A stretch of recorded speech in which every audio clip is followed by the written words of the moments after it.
ডাকছো কেন? দই কিনবে? কেমন করে কিনবো? আমার তো পয়সা নেই। কেমন ছেলে তুমি?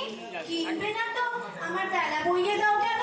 আমি যদি তোমার সঙ্গে চলে যেতে পারতুম তবে বেশ হতো। আমার সঙ্গে?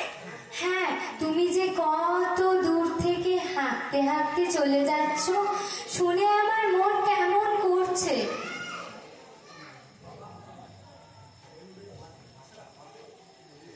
বাবা, তোমার কি হয়েছে?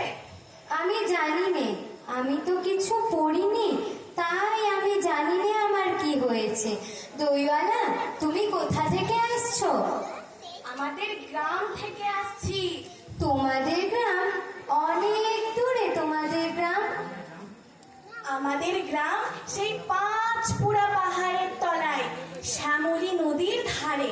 পাঁচমোড়া পাহাড়, শ্যামলী নদী, কি জানি, হয়তো তোমাদের গ্রাম দেখেছি, কবে সে আমার মনে পড়ে না। তুমি দেখেছো? পাহাড় তলায় কখনো গিয়েছিলে নাকি? না, আমি কোনোদিন যাইনি, তবে আমার মনে হয় যেন আমি দেখেছি। অনেক পুরনো কালে সেই বড় বড় গাছের তলায় তোমাদের গ্রাম, লাল রঙের রাস্তার ধারে না? ঠিক বলেছো বাবা। সেখানে পাহাড়ের গায়ে সব গরু চড়ে বেড়াচ্ছে। কি আশ্চর্য, ঠিক বলেছো। আমাদের গ্রামে গরু চড়ে বই কি, মুখ চড়ে। মেয়েরা সব নদী থেকে জল তুলে মাথায় কলসি করে নিয়ে যায়, তাদের সব লাল শাড়ি পরা। বাহ বাহ, ঠিক ঠিক কথা। আমাদের গ্রামে সব গোয়ালাপাড়ার মেয়েরা নদী থেকে জল তুলে তো নিয়ে যায়, তবে কিনা তাদের যে সবাই লাল শাড়ি পরা তা নয়। তবে বাবা, তুমি নিশ্চয় কখনো সেখানে গিয়েছিলে? সত্যি বলছি দইওয়ালা, আমি একদিনও যাইনি, কিন্তু যেদিন আমি ভালো হব সেদিন তুমি আমাকে নিয়ে যাবে তোমাদের গ্রামে? যাবো বই কি বাবা, খুব নিয়ে যাবো। আমাকে তোমার মতো ওই রকম দই বেচতে শিখিয়ে দিও, ওই রকম বাঁক কাঁধে নিয়ে ওই রকম দূরের রাস্তা দিয়ে। মরে যায়, দই বেচতে যাবে কেন বাবা? এই এত এত পুঁথি পড়ে তুমি পণ্ডিত হয়ে উঠবে। না না, আমি কখনো পণ্ডিত হব না, আমি পণ্ডিত হব না। আমি তোমাদের রাঙা রাস্তার ধারে ওই বড় বড় গাছের তলায় গোয়ালপাড়া থেকে দই নিয়ে এসে দূরে দূরে গ্রামে গ্রামে বেচে বেচে বেড়াবো। কেমন করে তুমি বলো? দই দই দই, ভালো দই, আমাকে সুরটা শিখিয়ে দাও না। হায় পোড়া কপাল, এ সুর কি শেখবার সুর? না না, ও আমার শুনতে ভারী ভালো লাগে। আকাশের শেষ থেকে পাখির ডাক শুনলে যেমন মন উদাস হয়ে যায়, তেমনি রাস্তার ধার থেকে গাছের সারির মধ্যে দিয়ে যখন তোমার ডাক আসছিল, তখন আমার মনে হচ্ছিল, কি জানি কি মনে হচ্ছিল। বাবা, এই এক ভার দই তুমি খাও। আমার তো পয়সা নেই। না না না, পয়সার কথা বলছো কেন? তুমি আমার দই খেলে আমি কত খুশি হব। তোমার কি অনেক দেরি হয়ে গেল? কিচ্ছু দেরি হয়নি বাবা, আমার কোনো লোকসান হয়নি। দই বেচতে যে এত সুখ তা তোমার কাছ থেকে শিখে নিলাম। দই দই দই, ভালো দই, সে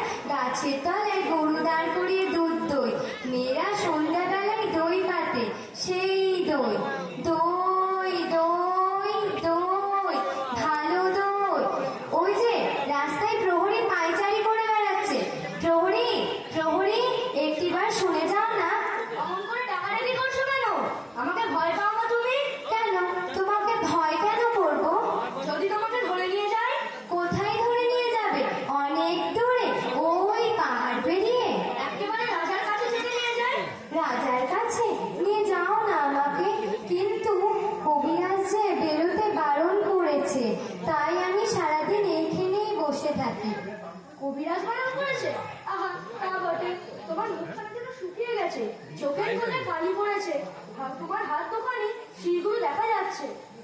তুমি ঘন্টা বাজাবে না প্রহরী? এখনো সময় হয়নি।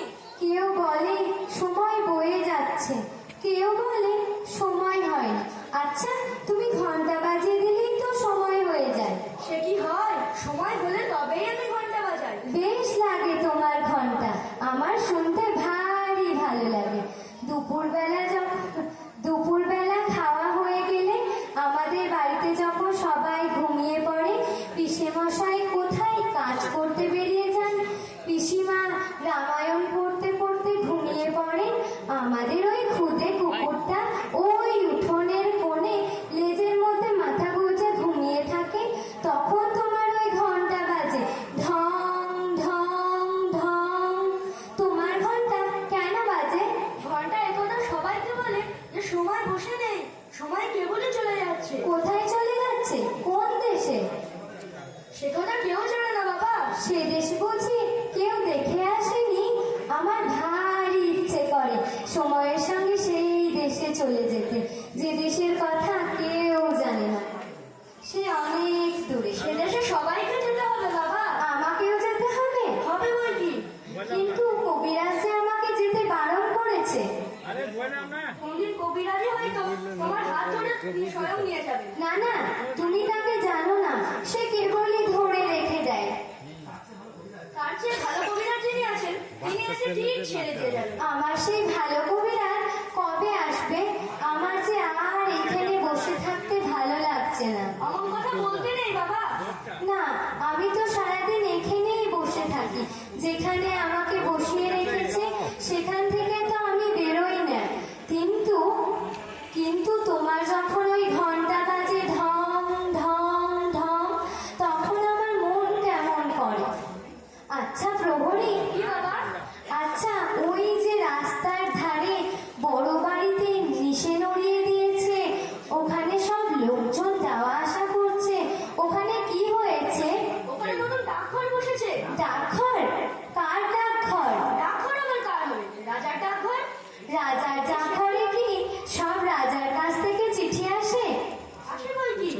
দেখো একদিন তোমার নামেও চিঠি আসবে। আমার নামেও চিঠি আসবে? আমাকে কবে চিঠি লিখবে? ছেলে মানুষকে রাজা এতটুকু ছোট্ট ছোট্ট চিঠি লেখেন। বেশ হবে, আমি কবে চিঠি পাবো? আমাকে তিনি চিঠি লিখবেন তুমি কেমন করে জানলে? তা নইলে তোমার ঠিক ওই খোলা জানালার সামনে ওরকম করে সোনালি মিশে গড়িয়ে ডাকঘর খুলতে যাবেন কেন? ছেলেটাকে আমার বেশ লাগছে। আচ্ছা, রাজার কাছ থেকে আমার চিঠি এলে আমাকে কে এনে দেবে? রাজার জানে ডাকঘর করা আছে, দেখো নি? বুকে গোল গোল সোনার তকমা পরে তারা ঘুরে বেড়ায়। কোথায় তারা ঘোরে? ঘরে ঘরে দেশে দেশে। এর প্রশ্ন শুনে হাসি পায়। বড় হলে আমিও রাজার ডাকঘর করা হব। ডাকঘর করা সে মানে জব্বর কাজ। রোদ নেই, বৃষ্টি নেই, গরিব নেই, বড় লোক নেই, সকলের ঘরে ঘরে কেন চিঠি বিলি করে বেড়ানো তার কাজ। সে খুব জব্বর। তুমি হাসছো কেন? আমার ওই কাজটাই সকলের চেয়ে ভালো লাগে। না না, তোমার কাজও খুব ভালো। দুপুরবেলা যখন রোদ্দুর ঝাঁঝা করে, তখন তোমার ওই ঘন্টা বাজে ঢং ঢং ঢং। আবার একদিন রাত্রেবেলায় বিছানায় জেগে উঠে দেখি ঘরের প্রদীপ নিভে গেছে। কোন অন্ধকারের ভিতর দিয়ে তোমার ঘন্টা বাজছে ঢং ঢং ঢং। ওই যে মোড়ল আসছে, আমি এবার পালাই। ও যদি দেখতে পায় তোমার সাথে গল্প করছি, তাহলে মুশকিল হয়ে যাবে। কই মোড়ল? কই কই? আমার মস্ত বন্ধুদের সাথে। ওকে বুঝি রাজা মোড়ল করে দিয়েছে? আরে না, ও আপনি মৌলি করে। যে ওকে মানতে চায় না, তার সঙ্গে দিনরাত এমনই লাগে যে সকলেই ওকে ভয় করে। কেবল সকলের সঙ্গে শত্রুতা করে ও আপনার ব্যবসা চালায়। আজ তবে যাই, আমার কাজ কামাই যাচ্ছে। আমি আবার কাল সকালে এসে তোমাকে শহরের সমস্ত খবর জানিয়ে যাব। রাজার কাছ থেকে রোজ যদি একটা করে চিঠি পেতেম তাহলে বেশ হতো। এই জানলার কাছটাতে বসে বসে পড়ত, কিন্তু আমি তো পড়তে পারিনি। আমাকে কে পড়ে দেবে? পিসিমা তো রামায়ণ পড়ে, সে কি রাজার লেখা পড়তে পারে? যদি না পড়তে পারে তবে আমি সব জমিয়ে রেখে দেব। বড় হলে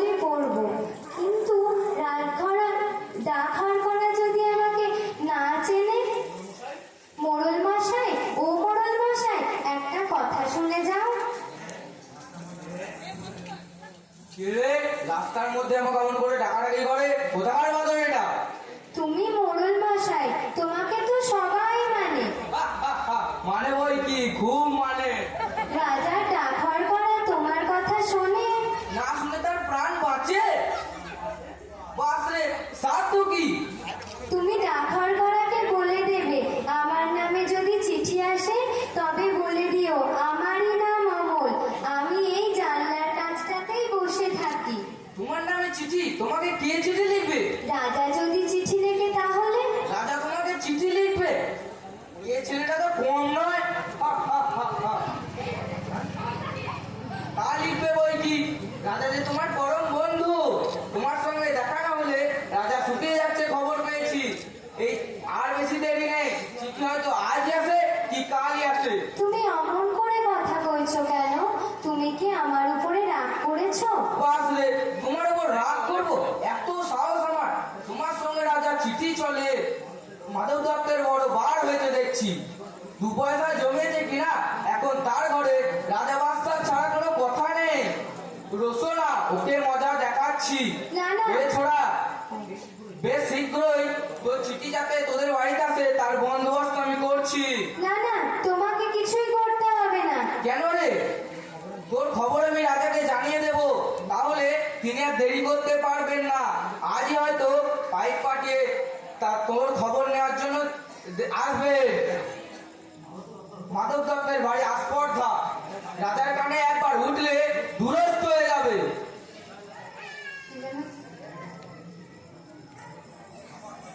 কে তুমি?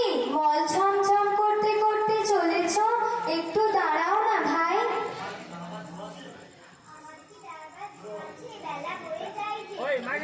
তোমার দাঁড়াতে ইচ্ছে করে না? আমারও আর এইখানে বসে থাকতে ইচ্ছে করছে না। এ ছোট মাইক বন্ধ ঠিক কর এটা। তোমার কি হয়েছে বলো তো? আমি জানি নে, কবিরাজ আমাকে বেরোতে বারণ করেছে। আহা, তবে বেরিও না। নামা নামা একটু নামা। তবে বেরিও না। কবিরাজের কথা মেনে চলতে হয়। দুরন্তপনা করতে নেই, তাহলে লোকে কোনো আওয়াজ আসছে না। বাইরের দিকে তাকিয়ে তোমার মুখ ফটফট করছে। আমি বড় হ্যাঁ, তাই বললে হবে নাকি? না না, বন্ধ করো না, আমার এখানে সব বন্ধ, কেবল এইটুকুই খোলা। তুমি কে বলো না? আমি তো তোমাকে চিনি নে। আমি সুধা। সুধা? জানো না, আমি এখানকার মালিনীর মেয়ে। তুমি কি করো? সাজি ভরে ফুল তুলে নিয়ে এসে মালা গাঁথি। এখন ফুল তুলতে চলেছি। ফুল তুলতে চলেছ? তাই তোমার পা দুটি অমন খুশি হয়ে উঠেছে। যতই চলেছ ততই মন বাজছে ঝম ঝম ঝম। আমি যদি তোমার সঙ্গে চলে যেতে পারতুম, তাহলে আমি তোমাকে উঁচু ডাল থেকে, যেখানে দেখা যায় না সেইখান থেকে তোমাকে ফুল পেড়ে দিতে। তাই বই কি, ফুলের খবর আমার চেয়ে তুমি নাকি বেশি জানো? জানি, আমি খুব জানি। আমি 7 ভাই চম্পার খবর জানি। আমাকে যদি সবাই ছেড়ে দেয়, আমি চলে যেতে পারি ওই ঘন বনের পথে, যেখানে রাস্তা খুঁজে পাওয়া যায় না সেই পথ দিয়ে, সরু ডালের আগায় যেখানে মনুয়া পাখিরা বসে বসে দোল খায়, সেইখানে আমি চাপা হয়ে ফুটতে পারি। তুমি আমার পারুল দিদি হবে। কি বুদ্ধি তোমার! পারুল দিদি আমি কি করে হব? আমি যে সুধা, আমি শশী মালিনীর মেয়ে। আমাকে রোজ এত এত মালা গাঁথতে হয়। আমি যদি তোমার মতো এখানে বসে থাকতে পারতাম, তাহলে কেমন মজা হতো। তাহলে সারাদিন তুমি কি করতে? আমার পেনে বউ পুতুল আছে, তার বিয়ে দিতুম। আমার খুশি মেনি আছে, তাকে নিয়ে যাই। বেলা বয়ে যাচ্ছে, দেরি হলে ফুল আর থাকবে না। আর আমাকে একটু ফুল দিয়ে যেও। আচ্ছা বেশ, তুমি দুষ্টুমি করো না। লক্ষ্মী ছেলে হয়ে এখানে স্থির হয়ে বসে থাকো। আমি ফুল তুলে ফেরবার পথে তোমার সঙ্গে গল্প করে যাব। ফুল দিয়ে যেও যেন আমাকে। ফুল অমনি কেমন করে দেব? দাম দিতে হবে যে। আমি বড় হলে তোমাকে দাম দিয়ে যাব। আমি যখন বড় হয়ে ওই পাহাড় পেরিয়ে কাজ খুঁজতে চলে যাব, তখন তোমাকে দাম দেব। আচ্ছা বেশ। তুমি তাহলে ফুল তুলে আসবে? আসবো। আসবে? আসবো। আমাকে ভুলে যাবে না? আমারই নাম অমল। মনে থাকবে তোমার? না, ভুলবো না, দেখো মনে থাকবে। স্তুতির ডাক দিয়েছে আয় চলে আয় আয় নানা যে তার পড়েছে কাকা ফসলে মরি আয় আয় স্তুতির ডাক দিয়েছে আয় চলে আয় আয় নানা যে তার পড়েছে কাকা ফসলে মরি আয় আয় স্তুতির ডাক দিয়েছে আয় চলে আয় আয় ভাই, তোমরা সব কোথায় যাচ্ছ ভাই? একবার এইখানটাতে একটু দাঁড়াও না ভাই। আমরা খেলতে চলেছি। কি খেলবে তোমরা? আমরা তাস খেলা খেলবো। এই যে আমাদের লাঙল, আমরা দুজনেই দুই বড় হবো। সমস্ত দিন খেলবে? হ্যাঁ, সমস্ত দিনই খেলবো। তারপরে খেলা হয়ে গেলে নদীর ধার দিয়ে বাড়ি ফিরে আসবে? হ্যাঁ, সন্ধ্যার সময়। চল ভাই চল, আমাদের দেরি হয়ে যাচ্ছে। না না, তোমরা যেও না। তোমরা এই রাস্তার সামনে একটু খেলা করো না, আমি দেখি। আমরা এখানে কি নিয়ে খেলবো? এই যে আমার সমস্ত খেলনা পড়ে রয়েছে, এগুলো সব তোমরাই নাও। ঘরের মধ্যে একলা খেলতে আর ভালো লাগছে না। এ আমার কোনো কাজেই লাগে না। এসব ধুলোই ছড়ানো পড়েই থাকে। বাহ বাহ বাহ, কি চমৎকার খেলনা! এই যে জাহাজ, এই যে জটাই বুড়ি, দেখছিস ভাই কেমন সুন্দর সে পাই। এসব তুমি আমাকে দিয়ে দিলে, তোমার কষ্ট হচ্ছে না? না, কিচ্ছু কষ্ট হচ্ছে না। আমি সব তোমাদের দিলুম। আর কিন্তু ফিরিয়ে দেবো না। না, ফিরিয়ে দিতে হবে না। কেউ বলবে না। কেউ না, কেউ না। কিন্তু রোজ সকালে তোমরা এই খেলনাগুলো নিয়ে এসে আমার দরজার সামনে একটু খেলা করো। আবার পুরনো হয়ে গেলে আমি নতুন খেলনা আনিয়ে দেবো। বেশ ভাই, আমরা রোজ এখানে খেলে যাব। ও ভাই, এই সিপাহীগুলো এখানে সব সাজায়, কিন্তু বন্দুক কোথায় পাই? ওই যে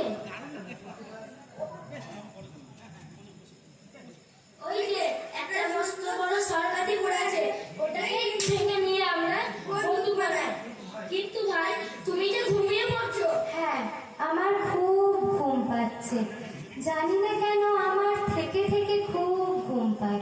অনেকক্ষণ হলো বসে আছি আমি, আর বসে থাকতে পারছি না।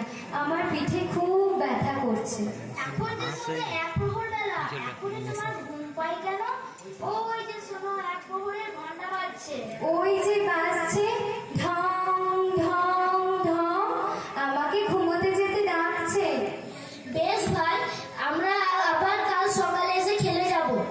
যাবার আগে তোমাদের একটা কথা জিজ্ঞাসা করি ভাই। তোমরা তো বাইরে থাকো, তোমরা রাজার ঘরে ডাকার করাকে চেনো?